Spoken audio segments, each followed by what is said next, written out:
चलिए बच्चों, अब हम एक एग्जाम्पल लेते हैं। ठीक है, मैं एक आपको केस देता हूं स्टडी करने के लिए।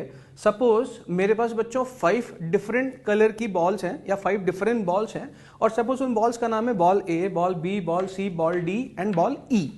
ठीक है बच्चों, तो मेरे पास 5 डिफरेंट कलर की बॉल्स थी। अब मैंने आपसे बोला कि in how many different ways we can select 2 balls out of these 5 balls। इन 5 बॉल्स में से 2 बॉल कितने डिफरेंट तरीकों से सेलेक्ट की जा सकती है, या 2 बॉल्स के कितने कॉम्बिनेशन टोटल बन सकते हैं। तो बच्चों आप आंसर देंगे कि सर 5C2 आएगा। ठीक है, 5C2 कॉम्बिनेशंस हम बना सकते हैं। ठीक है बच्चों, अब एक और बात देखते हैं बच्चों यहाँ पे कि जब भी मैं कॉम्बिनेशन बनाऊंगा 2 का, तो बच्चों दोनों सेम अल्फाबेट या दोनों सेम कलर की बॉल तो मैं एक ही मतलब बार बार चूज नहीं कर सकता। ठीक है, एक कॉम्बिनेशन को मैं एक ही बार काउंट करता हूं। सपोज बच्चों मेरा पहला कॉम्बिनेशन था कि मैंने ए बी सेलेक्ट किया, ए बी।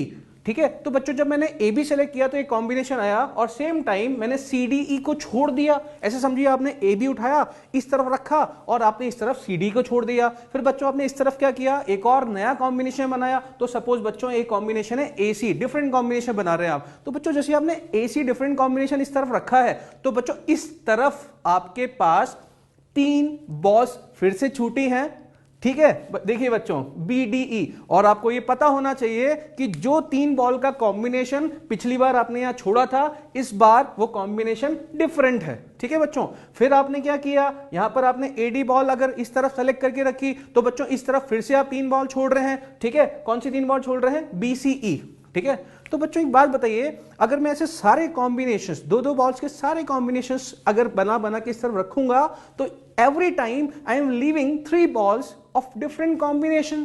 ठीक है बच्चों, तो अगर मैं आपसे पूछूं कि कितने तरीकों से आप 2-2 बॉल के कॉम्बिनेशन बना सकते हैं, ठीक है, तो आप हर बार 2-2 बॉल निकाल रहे हैं। अगर बच्चों मैं आपसे ये पूछूं कि आप कितने तरीकों से 3-3 के कॉम्बिनेशन बना सकते हैं, तो बच्चों 3 का कॉम्बिनेशन बनाने का क्या तरीका है, या तो मैं इसमें से 3-3 बॉल उठा उठा के डिफरेंट डिफरेंट रखूं, या फिर बच्चों हर बार मैं इसमें डिफरेंट डिफरेंट तरीकों की 2 बॉल्स के कॉम्बिनेशन निकाल लूं, तो हर बार एक डिफरेंट कॉम्बिनेशन बचेगा, जिसमें बच्चों कितनी बॉल्स होंगी, 3। तो बच्चों हम क्या कह सकते हैं कि every time if I am selecting a combination of 2 balls, ठीक है, तो क्या बोल सकते हैं बच्चों, जब भी हम लोग 2 बॉल्स का डिफरेंट कॉम्बिनेशन चूज करते हैं, at the same time we are living the different combination of 3 balls. इसका मतलब बच्चों जितने तरीकों से 2-2 बॉल्स के डिफरेंट कॉम्बिनेशन आप बना सकते हैं, उतने ही 3-3 बॉल्स के डिफरेंट कॉम्बिनेशन आपके पास बनेंगे। इसका मतलब बच्चों मैं क्या बोल सकता हूं कि 5 में से जितने कॉम्बिनेशन 2-2 बॉल्स के बनेंगे, उतने ही बच्चों कॉम्बिनेशन 3-3 बॉल्स के ही बचेंगे, क्योंकि टोटल बॉल्स 5 है। If I select 2 balls, then I am leaving 3 balls simultaneously। ठीक है बच्चों, ये चीज समझ में आती है। ऐसे बच्चों अगर मैं बोलूं कि आपके पास टोटल 10 बॉल्स हैं, 10 बॉल्स हैं, और उसमें से आप 3-3 बॉल्स के कितने डिफरेंट कॉम्बिनेशन बना सकते हैं, तो बच्चों जब आपने सपोज बॉल्स हैं आपके पास ABCD सो ऑन, तो अगर आपने ABC सेलेक्ट की 3 बॉल्स, तो बच्चों आप क्या कर रहे हैं, 7 बॉल्स का कॉम्बिनेशन छोड़ रहे हैं वहां पे। फिर बच्चों आपने नया कॉम्बिनेशन उठाया ABD, तो आपने क्या किया, 7 बॉल्स का एक डिफरेंट कॉम्बिनेशन छोड़ा। समझ में आ रहा है बच्चों, इसका मतलब क्या हुआ कि जितने डिफरेंट तरीकों से आप 3 बॉल्स, 10 में से 3 बॉल्स सेलेक्ट करके अलग अलग कॉम्बिनेशन बनाएंगे, each and every time you are living a combination of 7 different balls या डिफरेंट कॉम्बिनेशन ऑफ 7 बॉल्स। आ रहा है बच्चों समझ में? तो मैं पूछूं कि कितने कॉम्बिनेशन बनेंगे 3-3 के, तो आप बोलेंगे सर जितने 3-3 के डिफरेंट कॉम्बिनेशन बनेंगे, उतने ही 7 के भी डिफरेंट डिफरेंट कॉम्बिनेशंस बनेंगे। इसका मतलब बच्चों मैं क्या लिख सकता हूं कि 10 में से 3-3 के जितने कॉम्बिनेशन बना सकता हूं, उतने ही 10 में से 7-7 के डिफरेंट कॉम्बिनेशन भी बना सकता हूं। मतलब छोड़ रहा हूं, मतलब 7 का कॉम्बिनेशन बना के छोड़ रहा हूं, मतलब 7-7 के डिफरेंट कॉम्बिनेशन अपने आप बन रहे हैं बच्चों। इसका मतलब 10 में से जितने कॉम्बिनेशन में 3-3 बॉल्स के बना पाऊंगा, उतने ही कॉम्बिनेशन में 10 में से 7-7 बॉल्स के भी बना पाऊंगा बच्चों। ठीक है, ये चीज आपको क्लियर है, आपको बिल्कुल क्लियर हो गई होगी। तो बच्चों इसके बेसिस पे हम क्या बोल सकते हैं, हम देखिए यहां पे नोट लिखा है, एक प्रॉपर्टी मैंने एनसीआर की लिखी है, और वो समझने के लिए हमने एग्जांपल लिया था। इसका मतलब मैं बच्चों क्या बोल सकता हूं कि सपोज मेरे पास अगर n डिफरेंट ऑब्जेक्ट्स हैं, कितने ऑब्जेक्ट्स है बच्चों? n डिफरेंट ऑब्जेक्ट्स हैं। उसमें से मैं r ऑब्जेक्ट सेलेक्ट करके जितने डिफरेंट कॉम्बिनेशन बनाऊंगा बच्चों हर बार मैं कितने ऑब्जेक्ट्स छोड़ रहा हूं? n minus R. तो मतलब जितने तरीकों से मैं r के डिफरेंट कॉम्बिनेशन उठाऊंगा उतने ही तरीकों से मैं n माइनस आर बॉल्स के डिफरेंट ऑब्जेक्ट्स के डिफरेंट कॉम्बिनेशन क्या करूंगा बच्चों? छोड़ूंगा। इसका मतलब n में से जितने कॉम्बिनेशन r को उठा के बनाए जा सकते हैं, सेलेक्ट करके बनाए जा सकते हैं, उतने ही कॉम्बिनेशन बच्चों क्या कर सकते हैं? n में से n माइनस आर ऑब्जेक्ट्स के सेलेक्ट करके बनाए जा सकते हैं। तो बच्चों इसके बेसिस में क्या बोल सकता हूं मैं? n में से r सेलेक्ट करने के उतने ही तरीके हैं, r के कॉम्बिनेशन उतने ही बनेंगे जितने की n में से n माइनस आर सेलेक्ट करने के तरीके हैं, या n में से n माइनस आर के कॉम्बिनेशन बन सकते हैं। ठीक है बच्चों, तो ये चीज इसके बराबर होती है। क्लियर? ये प्रॉपर्टी आपको याद रखनी है कि एनसीआर जो होता है it is equal to NC N minus R. ठीक है, तो बच्चों ये तो हमने एग्जांपल से और थ्योरेटिकली प्रूव किया है, यहाँ पे एनालिटिकली प्रूव किया। बच्चों इसको हम फॉर्मूले से भी प्रूव कर सकते हैं। जैसे कि आप जानते हो बच्चों की एनसीआर का फॉर्मूला हमने देखा था, फैक्टोरियल एन होता है या factorial R factorial N minus R. Simple सा क्या मतलब है बच्चों? जो यहां होता है वो यहां लिखते हैं, जो यहां होता है वो यहां लिखते हैं, और दोनों का डिफरेंस यहां पे लिख देते हैं। ठीक है बच्चों, तो देखिएगा यहाँ पे मैंने इस फॉर्मूले को ओपन किया, अब मैं इसको थोड़ा सा दूसरे तरीके से मॉडिफाइड तरीके से लिखता हूं। बच्चों इसको मैंने ऐसा कैसा लिखा? n माइनस आर के फैक्टोरियल को मैंने ये लिखा, और बच्चों ये जो r था क्या था? r को मैंने क्या लिखा बच्चों? फैक्टोरियल में जो r था n माइनस आर का फैक्टोरियल। ठीक है बच्चों, इस तरह से लिख सकते हैं। अब बच्चों अगर मैं वापस से इसको एनसीआर के फॉर्मूले की तरह देखूं तो यहां पर n है और यह r की जगह कौन है? n माइनस आर एक नंबर है, और यहां पर इन दोनों का क्या है बच्चों? डिफरेंस। तो मैं इसको क्या लिख सकता हूं? n c n minus R. तो बच्चों इसको हम ऐसे फॉर्मूला से भी या इस तरह से ओपन करके भी डिराइव कर सकते हैं। ठीक है बच्चों, तो देखिए इसका मतलब क्या हुआ बच्चों कि 5c2 जो है वो 5c3 के बराबर होता है। ठीक है, ऐसे 10c3 10c7 के बराबर होता है। ऐसी बच्चों 50c41 की बात करूं तो बच्चों कितना बचा? 9। तो 50c9 ये दोनों चीजें क्या होती हैं? इक्वल होती है बच्चों। इसका मतलब हम यहां से क्या कंक्लूड कर सकते हैं कि बच्चों अगर दो नंबर है ncx और ncy, if they are equal, अगर वो दोनों इक्वल हैं तो बच्चों कब कब इक्वल हो सकते हैं? देखिए यहां पर n और n तो क्या है? सेम है। ठीक है, तो अगर बेटा यहां जो नंबर है अगर वो भी इक्वल हो जाए, सपोज ये nc2 और ये भी nc2 हो जाए बच्चों, ये nc5 ये भी nc5 हो जाए तो इक्वल होना ही है। इसका मतलब अगर बच्चों ncx बराबर ncy है तो यहां से हम क्या कंक्लूड कर सकते हैं कि या तो x इक्वल टू क्या होगा बच्चों? y। ठीक है, या फिर अभी बच्चों ने क्या सीखा था कि इन दोनों के इक्वल होने के लिए ये दोनों नंबर इक्वल होना जरूरी नहीं है, बल्कि क्या होगा? ये बराबर कब होंगे? जब इन दोनों का सम किसके बराबर होगा बच्चों? 50 के। इन दोनों का सम किसके बराबर होगा बच्चों? 10 के। इसका मतलब ncx और ncy इक्वल कब हो सकते हैं बच्चों? एक और कंडीशन कि जब x प्लस y कितना होगा बच्चों? n। ठीक है, तो जब भी आपका ncx is equal to ncy आए बच्चों तो क्या कर सकते हैं? इसे क्या कंक्लूड कर सकते हैं? या तो x इक्वल टू y होगा या फिर बच्चों क्या होगा? x plus y equal to n होगा। ठीक है, होपफुली बच्चों आप ये समझ गए होंगे कॉन्सेप्ट। तो बच्चों इसी कॉन्सेप्ट के बेसिस पे हम एक प्रॉब्लम लेते हैं। देखो बच्चों प्रॉब्लम क्या है, देखिए पढ़ते हैं। From a group of persons, कितने ग्रुप में पर्संस कितने हैं ये हमें पता नहीं है। ठीक है, the number of ways of selecting 5 persons is equal to, मतलब बच्चों उस ग्रुप में 5 पर्संस को सेलेक्ट करने के जितने तरीके हैं is equal to the number of ways of selecting 8 persons. ठीक है बच्चों, उस ग्रुप में 5 सेलेक्ट करने के जितने तरीके हैं, 5 के जितने सिलेक्शंस हैं उतने सिलेक्शंस किसके हैं? 8 पर्संस के हैं। तो आपको क्या करना है बच्चों? उस ग्रुप में नंबर ऑफ पर्संस आपको फाइंड करने हैं। सपोज मान लेते हैं बच्चों क्या करेंगे, माना कि जो नंबर ऑफ पर्संस है वो कितने बच्चों? n क्या है हमारे पास? नंबर ऑफ पर्संस हमने अज्यूम कर लिए। तो बच्चों क्या दे रखा है प्रॉब्लम में कि n में से 5 सेलेक्ट करने के जितने वेज हैं, n में से 5 के जितने सिलेक्शंस बनते हैं बच्चों वो किसके इक्वल हैं? n में से 8 के जितने सिलेक्शंस बनते हैं उसकी इक्वल हैं। तो बच्चों भी हमने सीखा था कि देखिए ncx और ncy इक्वल है, तो बच्चों 5 और 8 तो इक्वल नहीं हो सकता। इसका मतलब क्या होगा बच्चों? यहां से क्या कंक्लूड कर सकते हैं कि 5 और 8 का सम किसके इक्वल होना चाहिए बच्चों? n के। ठीक है, तो n इक्वल टू बच्चों कितना आ गया? 13। मतलब उस ग्रुप में कितने पर्संस थे बच्चों? 13। ठीक है बच्चों, तो हमने पहला नोट देखा था, अब नोट में ही आगे सिलसिला जारी रखते हैं। तो सेकंड नोट जो है हमारे पास वही एनसीआर से रिलेटेड प्रॉपर्टी है कि बच्चों एनसीआर प्लस एनसीआर माइनस 1। देखिए एक्चुअली बच्चों क्या है, ये जो ऊपर नंबर है यहाँ पर सेम है और जो यहाँ बेस में नंबर है, बेस बोल सकते हैं हम लोग इसको कि भाई ये जो r यहाँ पर r है और यहाँ r माइनस 1 है, क्या होना चाहिए बच्चों, यहाँ पे 1 का डिफरेंस होना चाहिए, ठीक है। एक अगर 3 है तो एक 4, एक अगर 100 है तो एक 101, 101, ठीक है। ऊपर ये बच्चों सेम है, अगर इन दोनों को ऐड करते हो तो ऐड करने के बाद आंसर क्या आता है बच्चों की, जो ऊपर n था वो एक 1 से बढ़ जाता है, n+1 हो जाता है। और बच्चों यहाँ पर जो दोनों नंबर थे जिनमें 1 का डिफरेंस है, उनमें से जो बड़ा नंबर है वो यहाँ आता है, ठीक है बच्चों। तो ये फॉर्मूला है, आपको याद करना है बच्चों, ठीक है। और इसका डेरिवेशन अगर हम देखें तो डेरिवेशन पार्ट देख लेते हैं बच्चों, किस तरह से डेरिवेशन किया जा सकता है।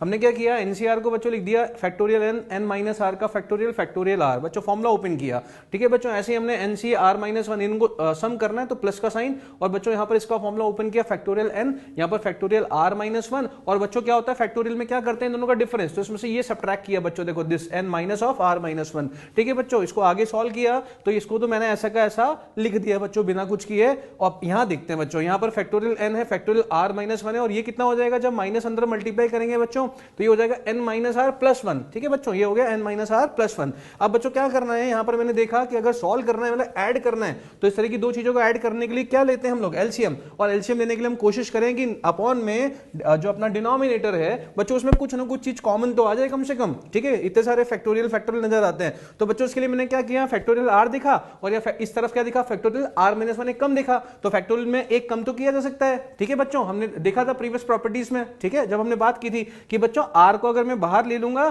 तो क्या बचेगा, फैक्टोरियल आर माइनस 1, तो उसको लिख दिया R into factorial R minus 1, और बच्चों मैंने बाकी चीजों को वैसा का वैसा यहाँ पे रिटेन रखा है, ठीक है। और बच्चों यहां पर क्या करना है, देखो इसको मैंने देखा कि यहाँ n माइनस आर था, और बच्चों यहां पर फैक्टोरियल में क्या था, n माइनस आर प्लस 1 ज्यादा था, तो बच्चों एक तो कम कर सकते हैं, कैसे, इसको फैक्टोरियल से बाहर ले आते हैं, n माइनस आर प्लस 1, तो फैक्टोरियल में क्या बचता है बच्चों, n माइनस आर का फैक्टोरियल, ठीक है बच्चों। बाकी इन दोनों चीजों को मैंने ऐसा का ऐसा रखा, ठीक है।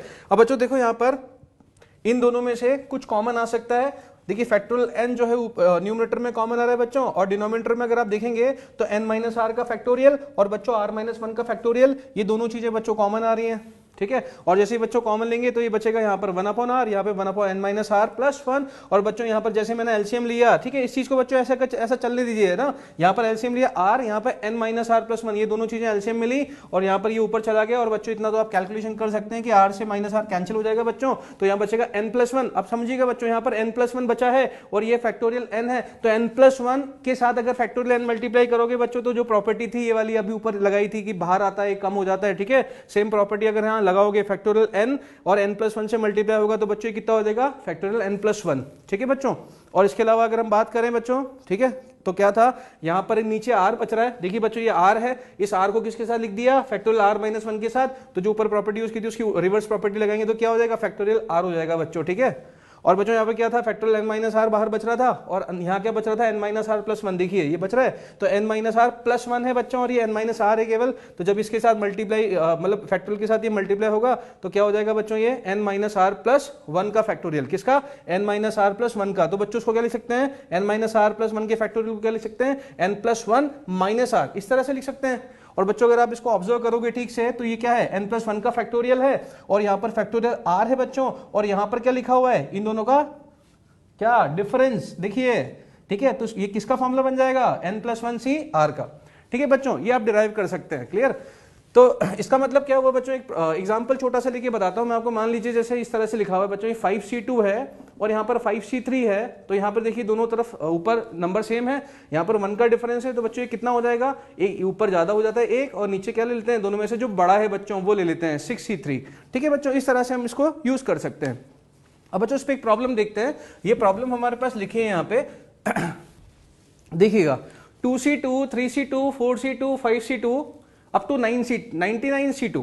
तो बच्चों इसको देखो, इतने सारे ये जो सी मतलब कॉम्बिनेशन का साइन जो है, तो बच्चों इतने सारे ये जो नंबर्स हैं इनको ऐड करना है, और ऐड करने के लिए हमारे पास कोई फॉर्मूला हमने पढ़ा नहीं सिवाय इसके इस तरह का फॉर्मूला जो भी हम डिस्कस किया। पर बच्चों इस फॉर्मूले में तो एक कंडीशन है कि जो ऊपर ये नंबर दिख रहा है आपको ये सेम होने चाहिए, बट यहाँ तो नंबर एक एक से बढ़ रहे हैं, ठीक है, क्लियर। तो बच्चों लेकिन यहां पर एक बात है कि यहां पर तो 1 का डिफरेंस होना चाहिए, पर यहां तो डिफरेंस ही नहीं है। तो बच्चों ऐसे प्रॉब्लम जब भी आएंगे इसका मतलब आपको सीरीज तो बनानी पड़ेगी ऐसी, और जब ये सीरीज बनाओगे तब ये ऐड होते होते वहां तक फाइनली हम लोग कंक्लूजन तक पहुंच सकते हैं। लेकिन बच्चों स्टार्ट तो करें, इनिशिएट तो करें, ठीक है बच्चों। मतलब इस सवाल में चिंगारी आपको भड़कानी है, ठीक है, वो यहाँ के अपने आप बुझेगी, लेकिन भड़काएं कैसे चिंगारी, ठीक है, कैसे यहाँ तक क्या कैसे स्टार्ट करें, ठीक है। तो बच्चों उसके लिए सबसे इंपॉर्टेंट जो इसमें चीज होती है वो होती है फर्स्ट टर्म आप ऑब्जर्व करिए बच्चों। अगर बताइए कि यहाँ पर देखिए 3c2 है, ये छोड़ दीजिए पहली टर्म को, है ना, बाकी की टर्म को ऑब्जर्व करिए तो बाकी टर्म्स में 1 1 ऐड होता जा रहा है और यहाँ पर लेकिन पूरा 2 2 ही कांस्टेंट ही चल रहा है। लेकिन बच्चों सारा कमाल जो है ना वो फर्स्ट टर्म का है। अब देखिए बच्चों अगर यहाँ पे 2 है और यहाँ 3 है, अगर यहाँ भी 3 होता तो बताइए बात बन जाती। तो बच्चों एक बात बताइए, ये तो 2c2 है, अब इसको 3c में कैसे कन्वर्ट करूं। लेकिन बच्चों एक चीज ऑब्जर्व करिए आप कि 2c2 की वैल्यू, दो में से दो ऑब्जेक्ट सेलेक्ट करने के तरीके एक, तो 2c2 की वैल्यू 1 होती है। तो बच्चों ये बताइए कि 3c3 की वैल्यू कितनी होती है, वो भी 1, 4c4 वो भी 1। तो बच्चों जब इसके 2c2 की वैल्यू 1 है तो अगर मैं यहाँ 3 चाहता हूं तो इस 1 वैल्यू को मैं 3c3 लिख दूं तो क्या परेशानी है, कोई परेशानी नहीं है। तो इसका मतलब फर्स्ट टर्म जो है ना बच्चों उसको मैनिपुलेट करना पड़ेगा यहाँ पे हमेशा, ठीक है। और फर्स्ट टर्म की वैल्यू देखना, यहाँ पर अगर 1 होती है तो 1 को आप 2c2, 3c3, 4c4, 5c5, ncn कुछ भी लिख सकते हैं। तो बच्चों मैंने फर्स्ट टर्म में यहाँ पर मैंने चेंज कर दिया। अब देखिए जिस हम बात कर रहे थे चिंगारी भड़काने की, वो देखिए भड़क गई। कैसे बच्चों, पहली और दूसरी टर्म में सेम प्रॉपर्टी लिख जाएगी, 3 3 सेम है और 1 का डिफरेंस है। तो जब बच्चों ये दोनों टर्म ऐड होंगी तो एक बढ़ जाएगा, कितना आ जाएगा 4c, और बड़ा कौन है 3, इन दोनों का सम करके यहां लिख दिया मैंने। अब ये आगे के साथ ऐड होगा, तो जैसे ये टर्म इस आगे के साथ ऐड होने जाएगी बच्चों, तो फिर से देखिए 4 4 सेम है बच्चों, सेम है, यहाँ 2 यहाँ 3, डिफरेंस 1 का है, तो ये दोनों फिर से ऐड होके बच्चों कितना बन जाएंगे, 4 की जगह क्या हो जाएगा 5, और ये बड़ा कौन आ जाएगा 3। मतलब आप ये तीनों टर्म सॉल्व कर चुके हैं, ये आ चुका है। अब ये जो टर्म है अगली फर्दर टर्म से जुड़ेंगी बच्चों, तो फिर से देखिए सेम सेम क्या हो जाएगा बच्चों, यहाँ 5 यहाँ 5 यहाँ 2 3, तो ये हो जाएगा 6c3। समझ गए बच्चों, अब चिंगारी भड़क चुकी है यहाँ पे और अपने आप ही आग लगती जा रही है। तो बच्चों क्या हो रहा है, हर बार ये आपका ऊपर वाला नंबर एक से बढ़ जाता है और नीचे हमेशा क्या आ रहा है, देखो सॉल्व करने के बाद ऐड करने के बाद 3 3 3 आ रहा है। तो बच्चों इसी तरह जब आप यहां पहुंचेंगे एक दिन, ठीक है, यहां पहुंचेंगे तो इसके देखिए हर बार क्या हो रहा है बच्चों, जैसे ही हमने ये ऐड किया तो हम इससे टकराने जा रहे हैं। 5c3 हमारे पास आया, हम 5c2 से टकराने जा रहे हैं। 6c3 हमारे पास आ चुका है, अगला कौन इंतजार कर रहा है 6c2। ठीक है, समझ में आ रहा है बच्चों। तो इसका मतलब जब हम 99c2 से टकराने आ रहे होंगे तो हमारे पास कौन आ गया होगा, पहले 99c3 होगा, और 99c3 99c2 से टकराने जाएगा, जो क्लब होके बच्चों क्या बन जाएगा 100c3 आंसर आ जाएगा बच्चों। कितना आ जाएगा 100c3। ठीक है, तो बच्चों ध्यान रखिएगा, प्रॉपर्टी बहुत छोटी सी है लेकिन इस तरह के सवालों में आपको उलझा सकती है, जिसमें इतने सारे नंबर्स का समेशन हो, और अगर हमको ये प्रॉपर्टी नहीं आती है तो हम स्टार्ट करने में हमें बड़ी प्रॉब्लम होगी, हमें सोचना पड़ेगा कि हम इसको कैसे करें। ठीक है बच्चों, तो ये प्रॉपर्टी आप याद रखिएगा। बच्चों देखिए नोट में हमारा जो तीसरा नोट है, ठीक है, वो भी एक इंपॉर्टेंट कॉन्सेप्ट है, क्लियर, और एक तरह से ये मेथड भी है। किस चीज़ का मेथड है वो भी हम बात करेंगे, ये भी आपको अच्छे से सीखना है, क्लियर। तो ये थोड़ा सा बड़ा नोट है, चीज़ें नहीं समझनी है आपको।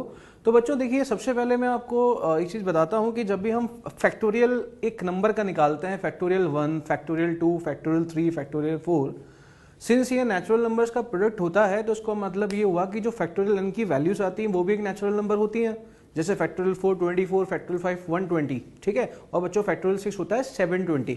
तो बच्चों हम ये जानते हैं कि किसी भी नेचुरल नंबर को हम लोग प्राइम फैक्टर्स में ब्रेक कर सकते हैं या प्राइम फैक्टराइजेशन कर सकते हैं। जैसे बच्चों मान लीजिए कि मेरे पास फैक्टोरियल 5 है, और फैक्टोरियल 5 जैसा कि हम जानते हैं कि नेचुरल नंबर आएगा, और किसी भी नेचुरल नंबर को प्राइम फैक्टर्स के फॉर्म में, ठीक है, मल्टीप्लिकेशन की फॉर्म में लिखा जा सकता है, रिप्रेजेंट किया जा सकता है। जैसे फॉर एग्जांपल बच्चों ये जो 120 है, अगर आप देखेंगे प्राइम फैक्टर समझ रहे हैं आप, 2 रेज़ टू द पावर कितनी है, 3 की इसमें कितने एक्सपोनेंट है, कितनी पावर्स हैं, 5 7, और बच्चों क्या होता है अगला प्राइम नंबर 11, और बच्चों 13 की कितनी पावर्स हैं। जैसे 120 को देखेंगे आप तो इसमें 2 रेज़ टू द पावर 3 वो बच्चों 8 होता है, और 3 रेज़ टू द पावर 1 और 5 रेज़ टू द पावर 1। ठीक है बच्चों, आप मल्टीप्लाई कर लीजिए, वापस से 120 आ जाएगा।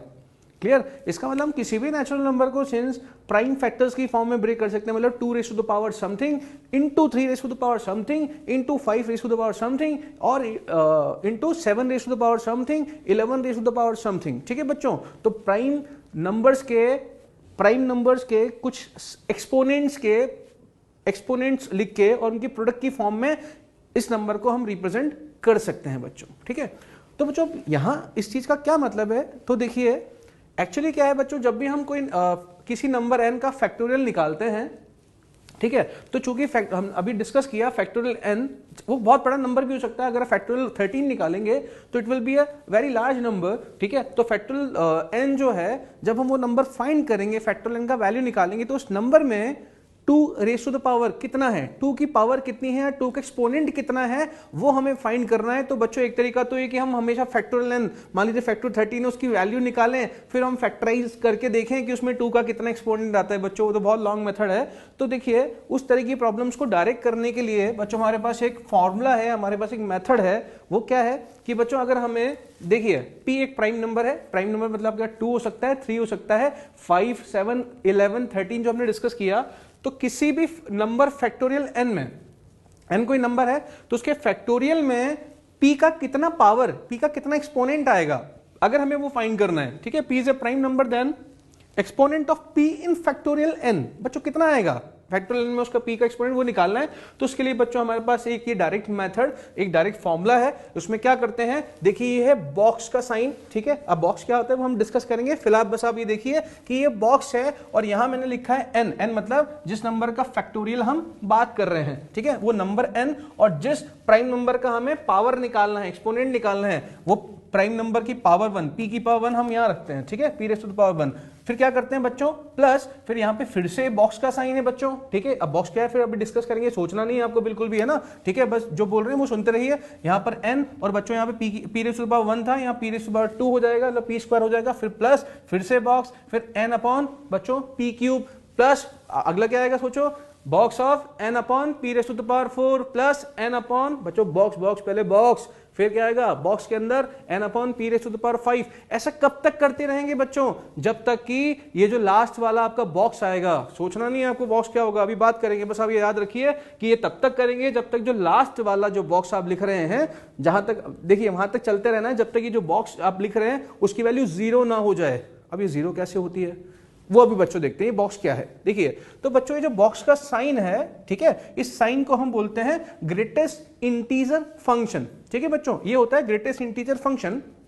क्लियर, इसके बारे में हम फर्दर जो हमारे चैप्टर्स होंगे, फंक्शन चैप्टर होता है, तो फंक्शन चैप्टर में हम इन डिटेल इसके बारे में बात करते हैं, ठीक है। तो अभी हम फिलहाल यहाँ पे एक इंट्रोडक्शन देखते हैं कि ये बॉक्स ऑफ एक्स क्या है। तो बच्चों बॉक्स ऑफ एक्स का मतलब क्या है कि अगर मैं एक्स के बाहर एक बॉक्स लगा दूं तो उसको पढ़ूंगा मैं ग्रेटेस्ट इंटीजर ऑफ एक्स, ठीक है बच्चों। तो ग्रेटेस्ट इंटीजर, ये बॉक्स किस चीज का है, ग्रेटेस्ट इंटीजर ऑफ एक्स, ठीक है। तो बच्चों ग्रेटेस्ट इंटीजर ऑफ एक्स पढ़ते हैं, और ग्रेटेस्ट इंटीजर क्या होता है, इसकी वैल्यू किसके बराबर होती है, तो बच्चों एक्स का जो बॉक्स होता है या एक्स का जो ग्रेटेस्ट इंटीजर होता है, इसकी वैल्यू एक इंटीजर के इक्वल होती है। It is equal to an integer which is just less than और इक्वल टू एक्स, ठीक है बच्चों।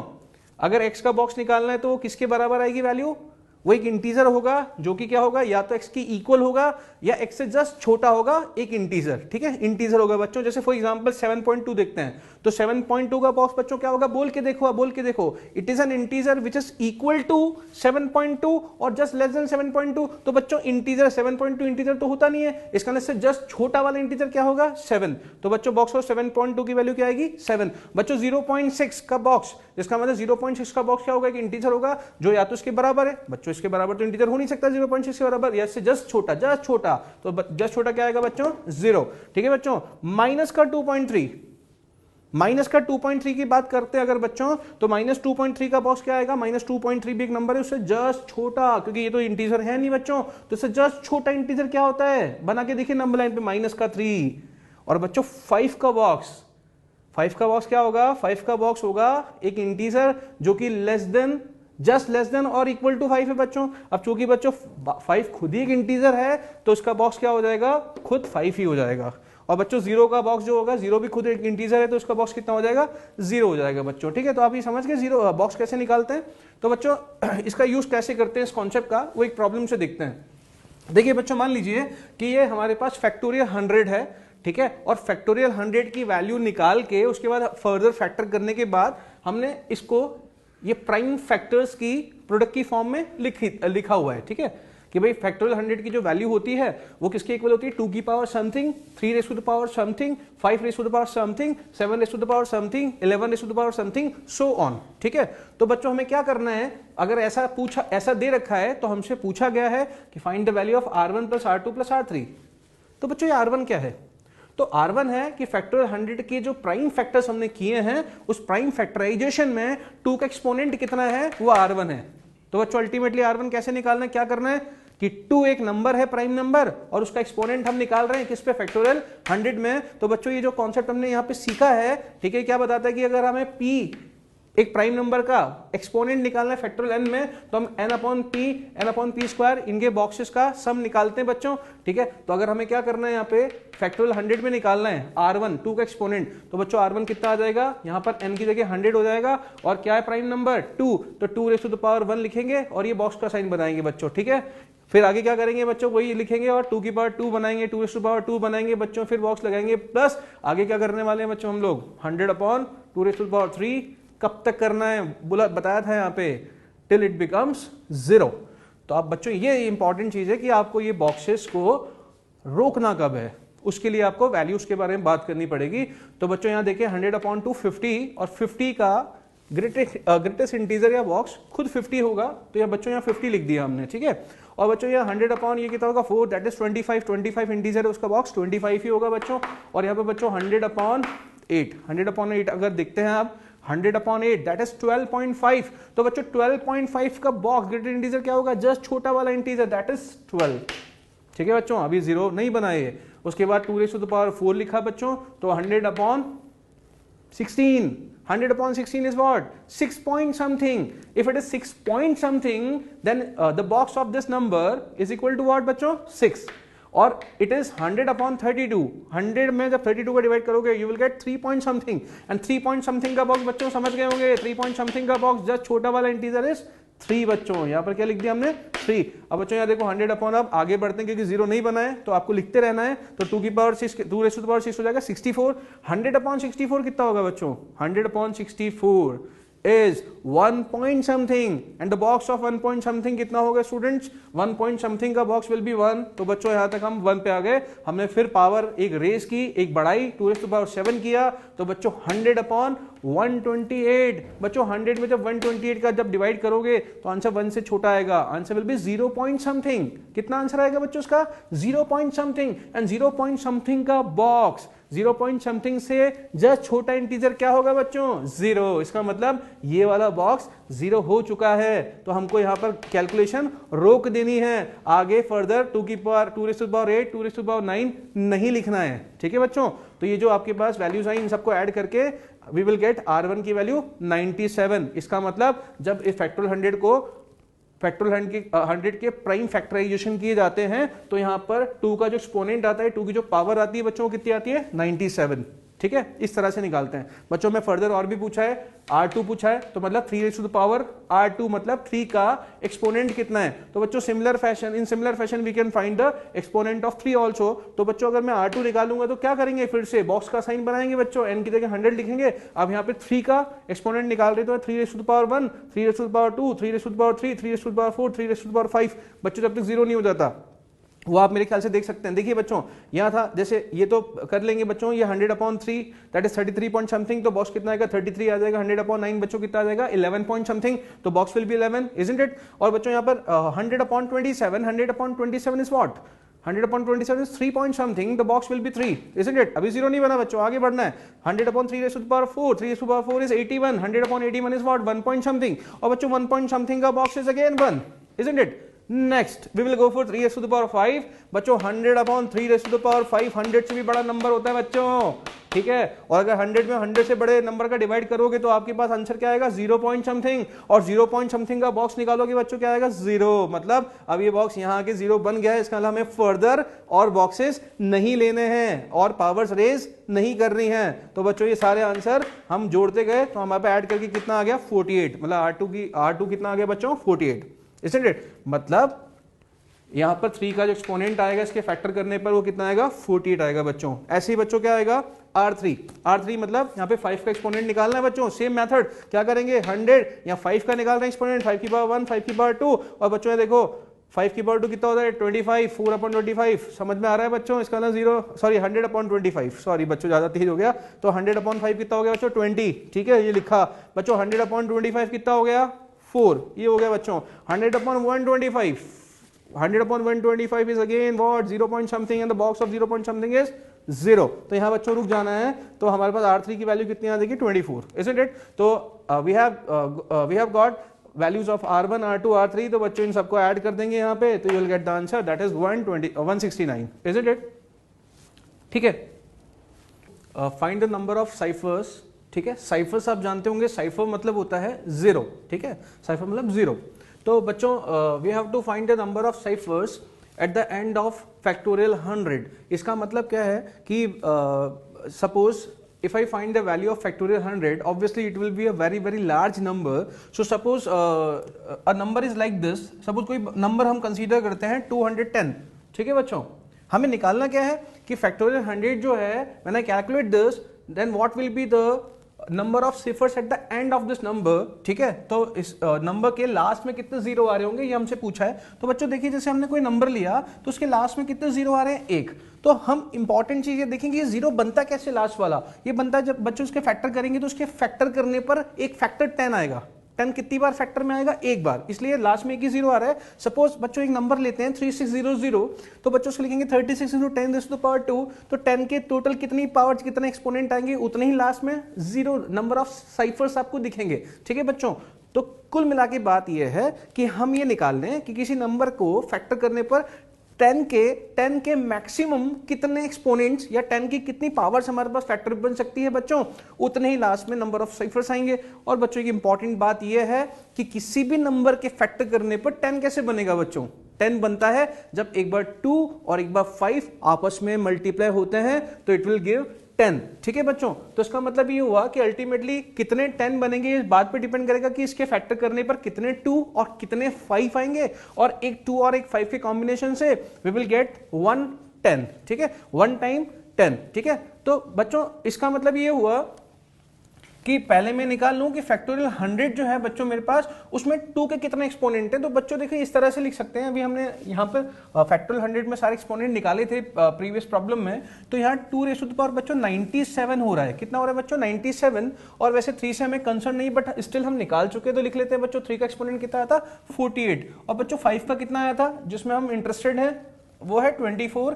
ऐसे बच्चों 7 का भी होगा, 11 का भी कुछ होगा, लेकिन हमें उनसे मतलब नहीं है। तो बच्चों इस तरह के अगर मैंने प्राइम फैक्टर किए तो आप सोचिए कि बच्चों जब मैं वापस इन सबको मल्टीप्लाई करके इस नंबर की वैल्यू, इस नंबर को फाइंड करूंगा, तो बच्चों ये बताइए कितनी बार 2 और 5 आपस में मल्टीप्लाई होंगे और 10 बनाएंगे बच्चों। तो यहाँ पर 2 के पास कितनी पावर है 97 और 5 के पास 24 पावर्स हैं, यहाँ तो बहुत कम पावर्स हैं। इसका मतलब जो 5 5 5 24 टाइम्स है वो क्या करेगा 2 2 2 24 टाइम्स इसके साथ क्लब करेगा, और बच्चों कितनी बार 10 बना देगा 24 टाइम्स। समझ में आ रहा है बच्चों। तो 2 की कुछ पावर बच जाएंगी, कोई बात नहीं है, ठीक है बच्चों, लेकिन कोई 5 नहीं बचेगा। इसका मतलब अब 10 तो दोबारा बनने वाला नहीं है। तो बच्चों मैं बोल सकता हूं कि यहां पर क्या बनेगा, बाकी सारे नंबर मल्टीप्लाई करके एक इंटीजर बनेगा, ठीक है बच्चों, आ रहा है समझ में। और 10 की कितनी पावर्स बनेगी बच्चों, यहां पर एक इंटीजर बनेगा बच्चों, समझ में आ रहा है। ये सारे बाकी के प्राइम नंबर मल्टीप्लाई करके एक इंटीजर बनेगा, लेकिन उस इंटीजर के लास्ट में एंड पे कोई जीरो नहीं आएगा, क्योंकि इसके पास 5 और 2 तो है ही नहीं, वो तो हम यहाँ पूरा यूज कर चुके हैं। और बच्चों यहां पर 10 की पावर कितना आएगा 24। तो बच्चों जब वापस से मल्टीप्लाई करूंगा तो ये जो भी नंबर आएगा बच्चों, जो भी नंबर आएगा उसके एंड में कितने साइफर्स, कितने जीरो जाएंगे बच्चों, कितने जीरो जाएंगे 24 जीरो जाएंगे, ठीक है, जीरोस। ओके आगे बच्चों समझ में कितने 24 जीरोस आपके पास मिल जाएंगे, ठीक है। तो अगर बच्चों नंबर ऑफ साइफर्स आपसे पूछते हैं तो बच्चों नंबर ऑफ साइफर्स कितने आएंगे 24, ठीक है, क्लियर।